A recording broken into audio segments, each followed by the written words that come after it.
Gonna talk a little bit about gear and what I'm gonna be using here for trout. I mostly fish smaller little streams and tributaries.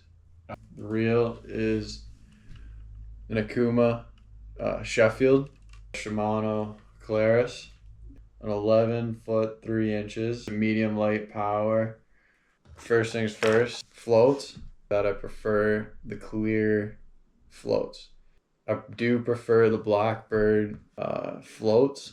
The difference between those and other clear ones that I found is this little gap here. On the other ones I found, like if you just press the clear bit, the top will pop off.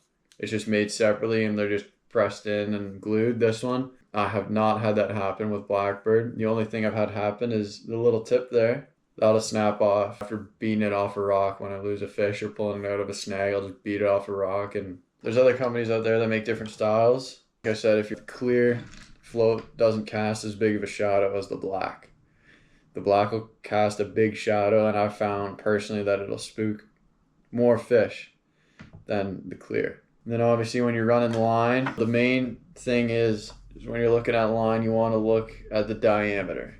Most lines will have a diameter, so you're trying to find the heaviest pound test with the smallest diameter. Important. You'll notice fish, if your float is going past it and you see the fish and it just goes away and then comes back, it's probably because the term like line spook. So that's when I'll drop down. So if I'm using the 8 pound, I'll drop down to the 6.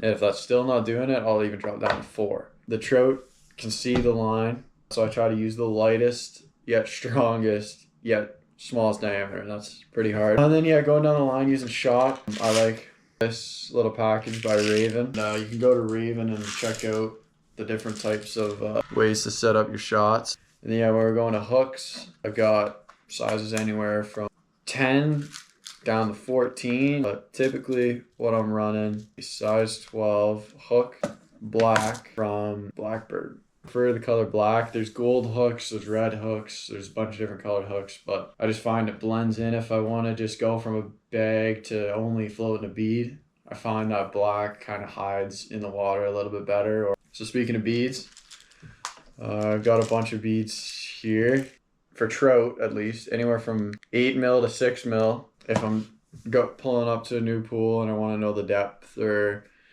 I don't think I'm getting down quick enough, or it's a short run but fast current and I want to get down, I'll use Creek Candy's glass beads. So they're a lot heavier than the acrylic, obviously, and they just get you into that strike zone a lot quicker. Like, that's a glass bead. This is getting you down a lot quicker than trying to load up your split shot. And so then to hold those beads on the line, or bead stops, sorry. So they come in different colors. There's clear, yellow, chartreuse, red. I like mixing it up. You never know. I always change my beads frequently, bags frequently. And then there's soft options too, like soft beads. You can just throw those right on the hook, or using like a normal bead, 1.5 to 2 inches above the line. Pink worms, like a little insect and stuff like that, a little insect imitation. Main thing is just switching it up. If you're not getting anything, you just got to switch it up, see what they're hitting that day, and